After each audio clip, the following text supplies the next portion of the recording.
What's up, HyperFast Nation? On this episode of the show, we are taking a look at how to handle the situation when a new buyer lead calls you up and wants to meet at the house for the first time. You don't want to miss this episode. Stand by for the next episode of the HyperFast Agent Show.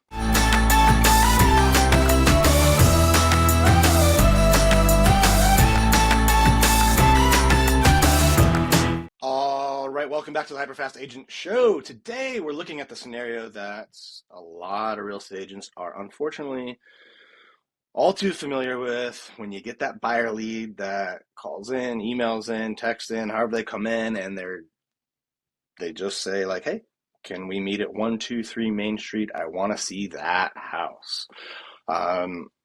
This happened more and more over the last 10 years, especially with companies like Zillow, selling buyer leads. And, too many times I think real estate agents devalued themselves and really positioned themselves as just door openers by just jumping up like a Pop-Tart, right?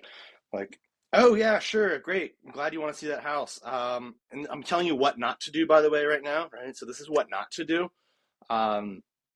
Yeah, I can help. I can show you that house. I'd be glad to. When's the best time for you, and I will make myself available. Wow. All right. So when you do that, I know you think you're being flexible. You're showing the buyer you're willing to work for them, which is great, but you're actually sending them the message up front that your time is not valuable and that you have a lot of it, right? And even if your schedule is like wide open, it's just not good to send that message. The buyer is going to think like, wow, they will just jump to my beck and call, right, whenever I want to go open doors for me, right? So great, I have an on-call door opener, right? If you want to be treated like an order taker, that's a really good way to do it. But if you want to be treated like a fiduciary, someone that adds value, someone that can really negotiate and get deals done, then this is not how you want to set up, your first meeting, right? By just jumping to any request they have, telling them you have all the time in the world and being available to go open the door.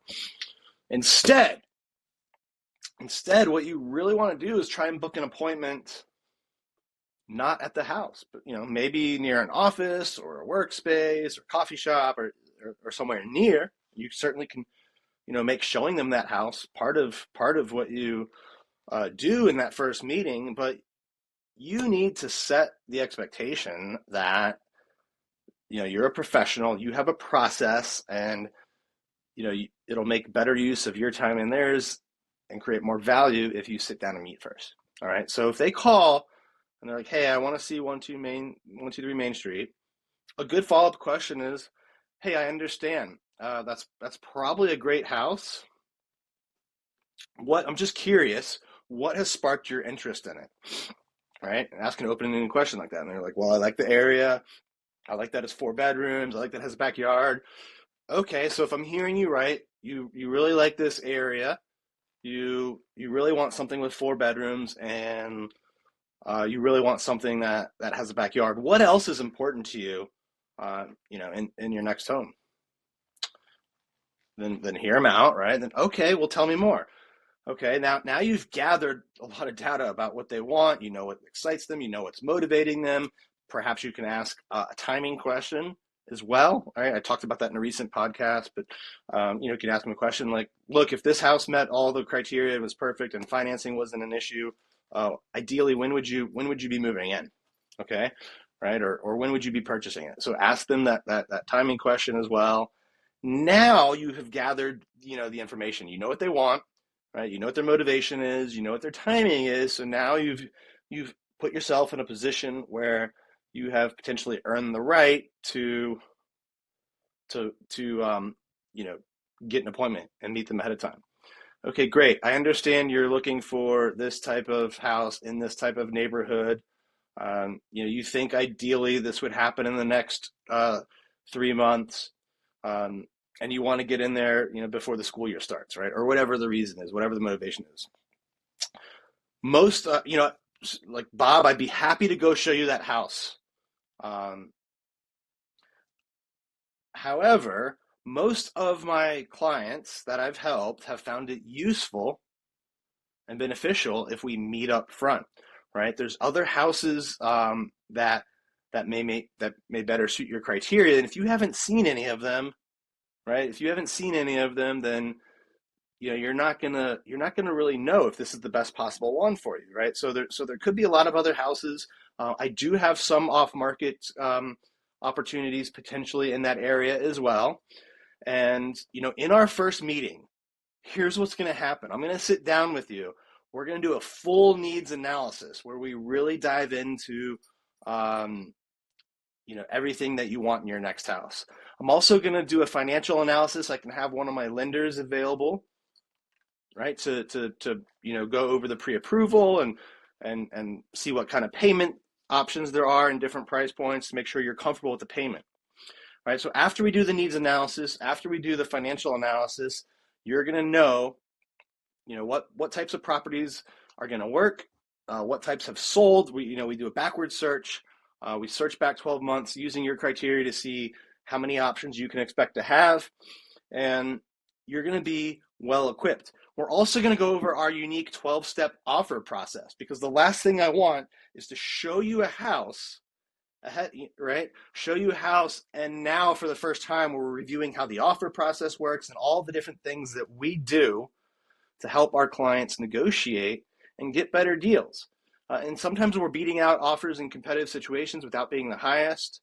And it all comes to really understanding the contract. And there's 12 decisions that we like to educate our buyers on the contract, right? These range from contingencies, closing time, cash, occupancy dates, right?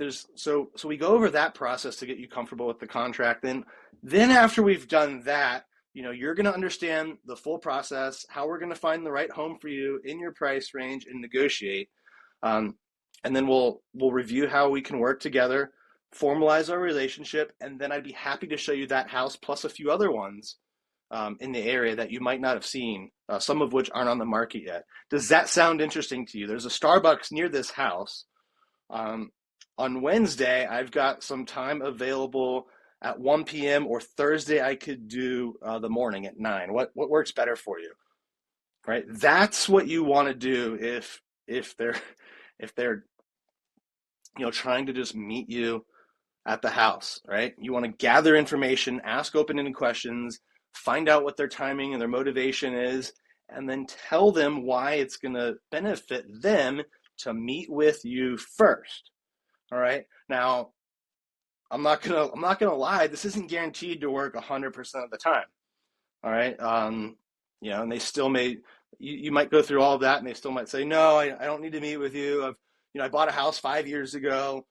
I know what I'm doing. I just want to meet at this house." And you're gonna have to make a judgment call on those, right? So, I'm not saying not to do it. Right? What the purpose of this podcast was to educate you on what to do when that comes up and to try to book the buyer consult and presentation ahead of time.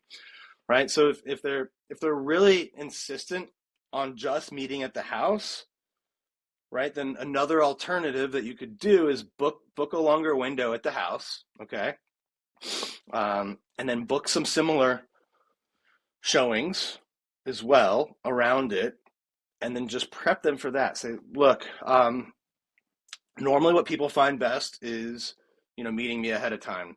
I understand that's not what you want to do. And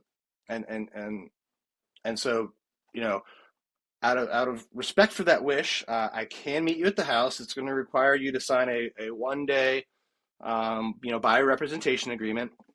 While we're at the house, though, if I'm able to come out, meet you at the house, would you be able to do a buyer presentation with me at the house? After which, by the way, I can show you 2 or 3 homes in the area that you may not know about that might actually, be a better fit for you. I mean, you won't know until you see them, right? Would that process make sense for you? Right? So if they don't book it up front, or if they won't book the buyer consult up front, that's kind of a fallback option, right? It's like, okay, I'll meet you there. However, let's have a buyer consult meeting at the house. I'll do a condensed version, right? We'll go over the offer process, the search process, and a needs analysis, and then I'll put you in touch with a lender that I like, know, like, and trust, and has helped a lot of my clients before. And then we'll see some homes in the area that you might not have been aware of. Does that sound like a good idea? Yes. Book the appointment. Great. So those are the like that. Those are the two ways I would handle. Right. I'm first going to go for that buyer consult meeting at a location near the first house, and if that doesn't work, I'll try to set them up to do it at the house with some showings after. That way, I'm building value. I get a chance to go over my buyer process with them and get a longer term commitment than just a 1 day, buyer representation, which may be the only way to get your foot in the door in some places. So, hope you guys implement that and really elevate yourself from just being a Pop-Tart, right? Someone that pops up, will do whatever they do, a showing whenever they want, right? I want to elevate you from being a Pop-Tart / order taker to someone that is really a strong buyer agent that's adding value. One other thing I want to talk about before we sign off here. Carrie Scholl and I have built one of the fastest growing groups at eXp Realty. We've had agents in almost 24 states join us, some as solo agents, some as team leaders, some are, brokerages that we've brought over. And of course, when they join eXp, they get all the amazing benefits, the low caps, the stock awards, the revenue share opportunities, the referral network, the training. Like, it's amazing. When you partner there specifically with Carrie Scholl and I or someone else in our group, we become your partners. We give you multiple coaching programs that are on demand. We do 3 to 4 Zoom trainings live per week, specifically designed to help you grow your real estate business or build your revenue share business. If you want to learn more about what that would look like, send me a text message at 703-638-4393. Again, that's 703-638-4393. I would love to chat with you and just have a no pressure consult about what it's like to, be a member of eXp Realty partnered with us. Thank you for tuning into this episode of the HyperFast Show. As always, please leave us a review, share this with other agents that you think would benefit from hearing it, and we will see you next time.